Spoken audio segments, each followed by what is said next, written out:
All right, Abraham Heisler, welcome to the Happy Hustle podcast, my brother. I am super stoked to connect. Good to be here, man. Thank you. Yeah, man, this is going to be an awesome interview. You have led me recently through one of the more powerful breathwork exercises that I've taken place or have taken place within myself.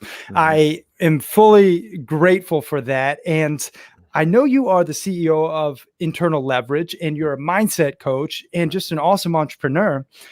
What is something not too many people know about you, Abraham?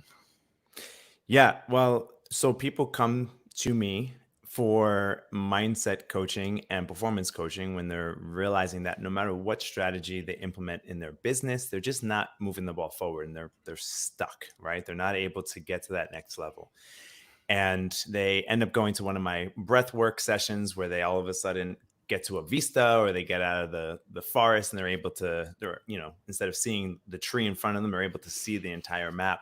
And they realize that there's blind spots in their thinking. And so that's really initially why people came to me. And then the performance strategies, really developing the morning routines, developing all the different habits and routines that you have to really master the inner game of life and business so that you can show up more powerfully and serve even more fully is what I'm known for.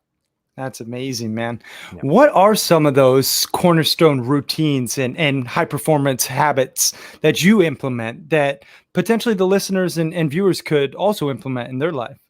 Well, before we jumped on the interview, we were talking about an experience I had where I, quote unquote, lost my shit. I mean, I was, basically I was in a gym, I was working out, and I was trying to contain that beast energy within me.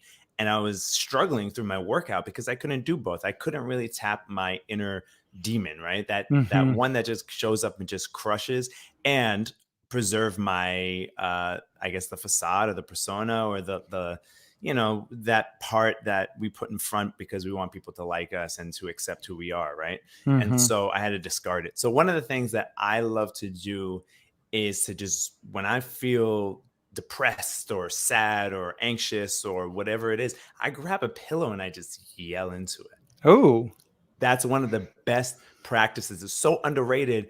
And it's funny because when I guide like clients and prospects and people through this process, people just don't do this. They're not used to it. And so they grab a pillow and they go, rawr. It's like, no, you got to come from your balls. That's hilarious. I love that was the high performance habit that you brought to the table. Just yell in your pillow, guys. That's it. It's underrated, no question. There's a science and an art to it. There really is. And you can tell, like I'm just thinking back to the last, weekend mastermind I led where we had 15 entrepreneurs in one room. And there was one guy who he was like, okay, there was a person in his business that worked for him, but he was afraid of this guy. Like he didn't want to let him go because he was worried about the second order consequences and this and that. And it was obvious this guy had to let him go. And so we had him do this exercise. And at first he was doing that, like, rawr, okay, rawr. And then finally we reached that point where he just rah, he just let it out. And everybody in the room erupted. It's just like something visceral inside of every human being. And then we can tell when something is inauthentic or authentic. And you're an actor, you know what that's like, right? For sure. Yeah, man. That's awesome. I really want to get into how to unlock that inner raw, in that flow state or whatever you want to call it. Can you start by maybe defining what a flow state is and then potentially transition us into how we can get into one? Totally. So we've all seen high performing athletes. We've seen Michael Jordan on the court, right? When he's, quote unquote, in the zone. Like he's not, he's at half court. Or I just watched a documentary on Kobe. It's like when Mamba comes down the court, he's not thinking of what's for lunch. He's not thinking of like, oh, I gotta email that person back, or I gotta go do grocery shopping. Like he's just in the game. He loses a sense of self in a way, right? There's certain elements of flow state that are pretty universal. So it's the loss of this, like that self, that, that sort of, when people are self-conscious, that's what I'm talking about. Like I'm self-conscious and I'm always thinking, what are people thinking of me and this and that, right? Mm-hmm. You bypass that, right?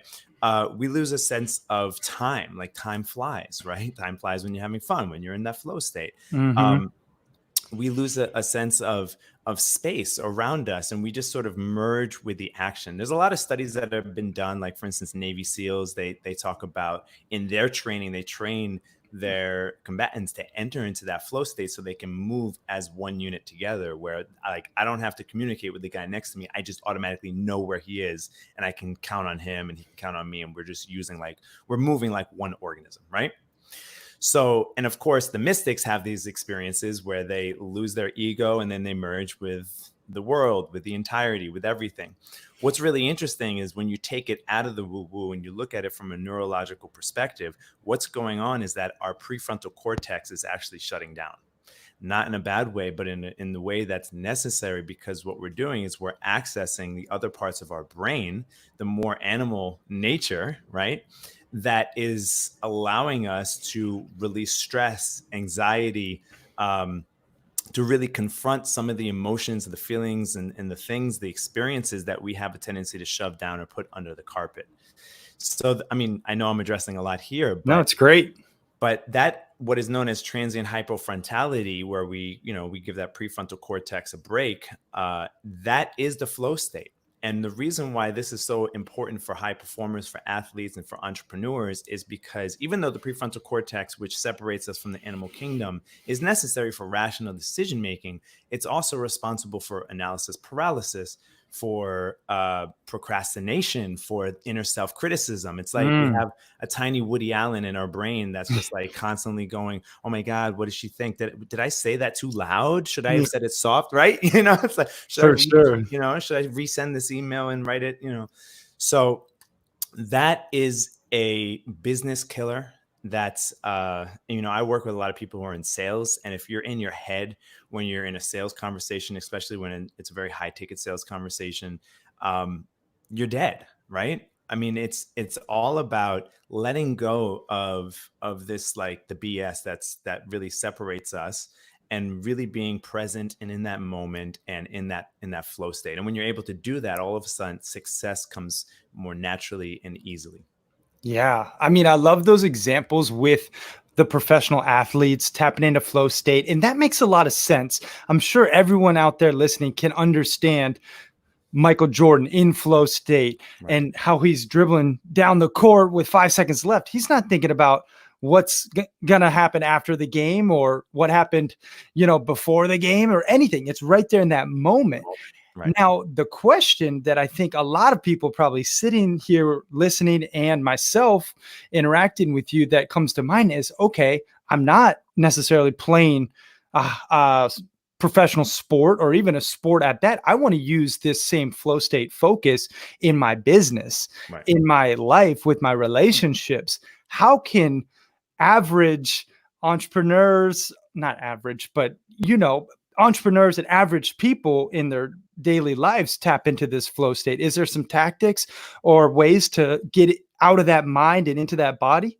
100%. We do not have hours to spend, days to spend on the court shooting free throws. We Yeah. don't have time to sit in meditation for 4 hours at a stretch or run a marathon in order to get that runner's high. So the question you're really asking is, how do we hack flow state? Yes. Which is the proper question. So there's many different ways to do this. And my favorite way to do it, which you experienced last Friday, is through breath work, through active breathing, because what that is doing is it's changing the physiology and the chemistry within our body, right? When we breathe from our diaphragm, and I'm not talking about deep, slow breaths to relax, but actually an active breathing technique, which is stomach, chest, release, which is used in certain breathwork practices like holotropic breathwork or shamanic breathwork, or even Wim Hof does a version of this.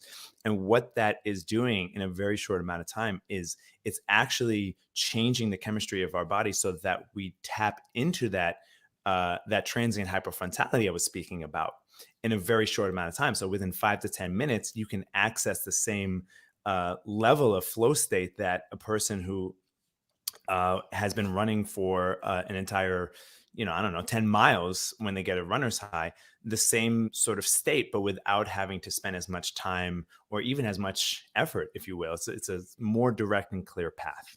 Yeah, love that.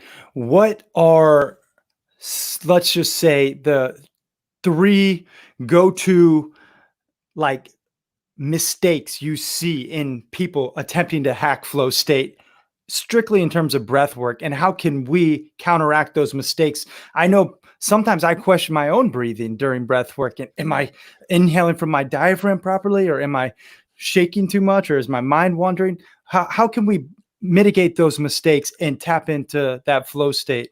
Right. What are some of those processes? That's a great question. And, if you're thinking about how's my breathing, am I doing it properly, then you're not in the flow state, obviously. Exactly. Right? You're in your Yeah. head. Yeah. So I think number one is to let go of the expectation that it needs to be a certain way. When I do, maybe some of your listeners are familiar with breath work, maybe some aren't. When I facilitate breath work, I mean, it literally is like condensing 10 years of therapy into 1 hour, right? And people have all sorts of reactions, visceral reactions. Some people cry, some people yell and scream, some people laugh and tears, and so on and so Purge. forth. They purge, it's like ayahuasca. Yeah. And there's, and for every person that's crying, there's someone lying next to him like, should I be crying? Right. Why am I not laughing?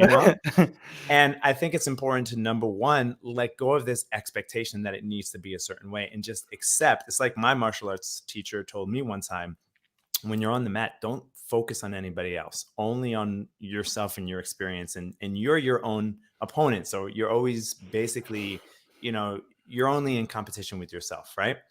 So I think that's number one, is to let go of any sort of expectation and really just go with the practice. And you'll find that when you do, all of a sudden you just slip into that flow state. It's almost like falling asleep at night. When you're constantly thinking, when am I going to sleep? When am I going to sleep? You're going to be up all night. But when you just allow yourself to relax and let go, that's when your body naturally drifts off into doing what it needs to do. It's nature, right? Yeah.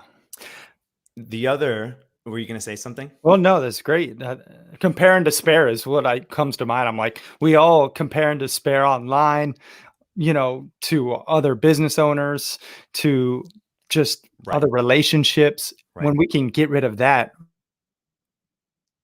yourself. Right, exactly. We get lost in other people land all the time, especially on social media.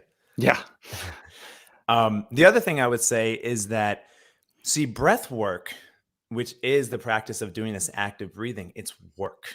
Like, that's what people don't understand. Like, I have a lot of people that sit down and they come into my breath work session and they're expecting it to be like a guided relaxation or like a mindfulness meditation, but it's more like jumping out of an airplane and trying to figure out how the parachute works on your way down. Like it's it's some intensive shit. Like, I'm not going to mess around. Like, it gets really intense. And you witnessed virtual, imagine in person. Like, I do not hold back, And so I think people really need to approach it with that frame, with that lens, that, this is serious, kind of like a martial arts, like a samurai attitude, where you go into it really ready to push yourself. So when you're breathing in, it might feel physically uncomfortable. It might hurt. Your brain is going to tell you all sorts of stuff. It's not supposed to be comfortable. Yeah. And in fact, it's supposed to be very, very uncomfortable. And that's how you're doing it. It's like going to a Soul Cycle class and the instructor's pushing the crap out of you, and it sucks and you hate the instructor, but you walk out of there feeling like you're the man or the woman, right? Yeah, for sure. Yeah. Well, I want to dive in, if it's cool with you. Let's say we got 90 seconds on the clock. I know it's difficult sometimes to tap into, but let's just say people are right now watching, they want to break through, this, I don't know, whatever you call the mind body plateau that won't allow us to get from our head to our heart. In our head, right. Exactly. We want to get there in 90 seconds and we want to hack into flow state. Take us there, Abraham. I got you. Okay. So what we're going to do, I want you to do this with me. This is a very simple technique. You're not going to find it anywhere else. It's the Abraham Heisler technique. Right? Oh. So what we're going to do is we're going to do three breaths, inhalation. So that means we're going to breathe into our lower stomach, our lower chest or upper chest, and then release. So it looks like this.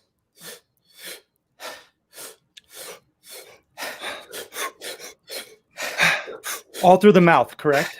All through the mouth. And if you're doing this properly, when you're breathing into your stomach, it should expand. It should balloon out. You want to look like Kris Kringle, right? I don't want to see no beach abs, no six packs, nothing, right?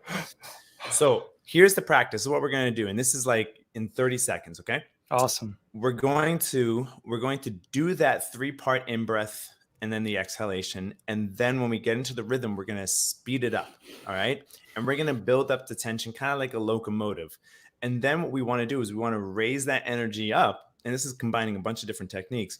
And then when it feels like we're reaching the climax, we're going to release the energy and the tension out in the form of a yell or a scream into our hands. Oh, juicy. All right, guys, if you're watching right now, we're about to go 90 seconds into Abraham Heisler official hacking flow state. If you're driving, probably not do this, but if you're listening at home, definitely. Let's do it. Let's dive in. And then lastly, there's one more part to this. After we let it out in that yell, we breathe all the air out and we're going to do a breath hold. Cool. All right. So we're combining like, this is my Bruce Lee technique. All right. I like it. All the martial arts. Are you ready? I'm ready. Born ready. All right, here we go. I'm going to step away from the mic so I don't blow anybody's ear off. All right, let's do it. So hand on the chest, hand on the stomach, and begin breathing in.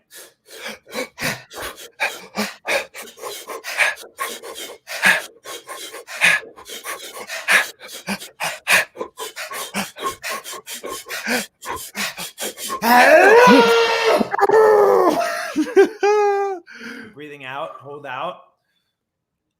Feeling the lightheadedness as we enter into that transient hyperfrontality, and just being present, just being here and aware.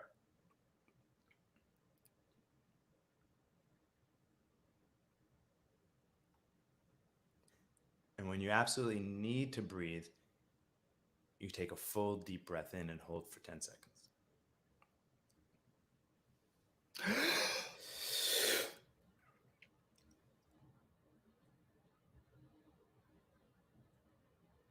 And release. Whoa. So ideally you do that like 2 or 3, rounds of that. Yep. Times. I'm lightheaded. I don't know if you guys at home doing this feel the same, but I did feel myself during the process thinking of, and then I was like, get back into it, Carrie. But it's constantly a battle. And I think all of us, all the happy hustlers out there listening, you can use this tactic, simple breath work that Abraham just showed us, to get out of your head, get out of your own way, and start to really tap into what's important. Realign yourself before an important decision, before a sales call, before a business meeting, before going home with your lover, before getting out of your car and going in a meeting or anything. Just quick breath work practice to get you into that flow state. I love that, Abraham. I want to ask you, what was your first happy hustle? I want to take it back because I know where you are now, but I'm really curious. What was your first happy hustle, or even hustle? Let's just say that. If you really want to go back, it was when I was 10 years old and somebody came to me and said they had a special deal for me if I got my brother's comic books and sold it to him. And then I got burnt. I was happy, and then I wasn't so happy. That's hilarious. Yeah. What is like a happy hustle hack that you can share with the listeners for optimizing your health other than breath work? What's something you do to really maintain, that health and vitality? Gratitude. Love 100%. that. Absolute gratitude. I have a tendency to get caught up in what I'm doing because I'm so passionate about it and there's so much I want to do that I have a tendency to take it too far. And there comes a point, one of my trainings was with this intimacy and sacred sex practice and community. And what they taught was like, you want to feel the sensation rising, in anything you do. That's the thing, is that it was a metaphor for life. And you want to get to that point where it's like really just about the peak of sensation, and then switch into another lane, into something else that is as sensational, if not more sensational. And I think what happens is with a lot of entrepreneurs and people in general is that we go to that peak and then we just keep going and keep going and keep going. And then we're like pumping this thing where, the juice is already, it's dried up, right? Mm. And so just being able to just stop, let go, and be thankful, be grateful, and stay within the course rather than like hitting kind of like a race car, banging against the side and burning out, but like being able to know when to let off the gas so that you can ride the curve and just be happy and grateful, and then come back into your flow. For sure. It's as if you want to swim with the stream, with the current, as Right. opposed to struggling and resisting upstream. Right. I mean, great metaphor for life, using the track and just enjoying the journey in that process. What's a happy hustle hack for money? Can you think of one that you've used to maybe save, invest, spend wisely, and maybe something that the listeners can utilize? Yeah, well, it's funny. When I first started coaching, I was charging $80 for like, a few coaching sessions because I didn't, I Mhm. knew I wanted to coach, but I didn't really know how to value my service. Mm. Actually, for most of my adult life, I was pretty much living like a monk. I'm kind of like the white Jay Shetty in that regard. And just a few years ago, I was sleeping on the floor. Like my wife, who I'm, now married to, and we have a child. When she first met me, I was sleeping on the floor, Nice. living with monks. And so anyway, the sort of the trick or the hack, and this is what I give to a lot of my clients, is to really do like an accounting sheet of every single investment you've ever made in yourself, right? All the time, all the money, all the energy, like really tally it up over the years, every book that you've read, every seminar you've attended, every single thing, all the investments, right? Really add it up to really get a sense of the value that you bring to the table. It's kind of, actually, this comes from a story about Picasso, which, a lot of people have heard this story, but supposedly he drew a doodle in a bar one time, and a woman asked, "Hey, can I buy that from you?" And he said, "Yeah, sure. It'll be like 50,000 euros or dollars or whatever." And she said, "What? But it took you 5 minutes." He said, "No, madam, it took me 30 years." Right. Ah. So really, when it comes to money, it's really all about value, right? How much do you value yourself, your experience, what it is that you have to offer? And this is especially important for solopreneurs, coaches, consultants, people who set their own rates, to really take into account everything they've invested, and then also taking into account everything that, what's the cost of inaction, right? Mhm. So if people don't invest with you, like what's the worst that can happen? Like, so for instance, I have a friend who is a relationship mentor, and she, charges like $100,000 to work with a couple. But, these same couples could easily be spending like $200,000 in divorce and Yeah. lose their marriage, right? So she's True. saving them 100,000. So anyway, that's one way to take a look at it, to shift perspective, to hack your money story. I love that. That's great. And I want to respect your time because I know you have a coaching Yeah, client. Can we run through the rapid fire round real quick? let's do it. All right. These are just questions that I like to ask, and you answer honestly. First thing that comes to mind. Are you ready? Let's do it. Favorite movie? Crouching Tiger, Hidden Dragon. Favorite food? Pizza. Favorite book? Siddhartha. What is your spirit animal? It's a monkey. Best business advice? Just do it. Favorite quote? Fuck it. If you could have one superpower, what would it be? Fly. One word you wish to be synonymous with your name for the rest of your life. Flow. And what are the three things you're most grateful for right now in your life? My wife, my daughter, and my dog.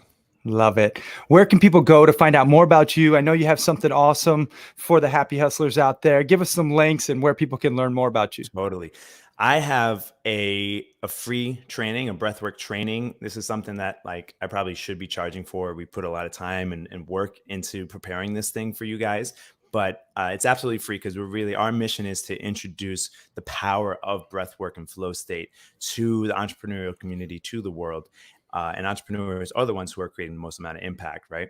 So you can go to bit.ly/more focus to download or to get access to this free training, and you'll find there's an explanation video about flow state and breath work, and then there's a guided video that will take you through this practice, and you can basically do it I would recommend doing it every day, every morning. So that's the best place to go. And then also, you'll get onto my email list, and you'll have access to my website and other materials and other really cool stuff as well. So it's bit.ly/more focus.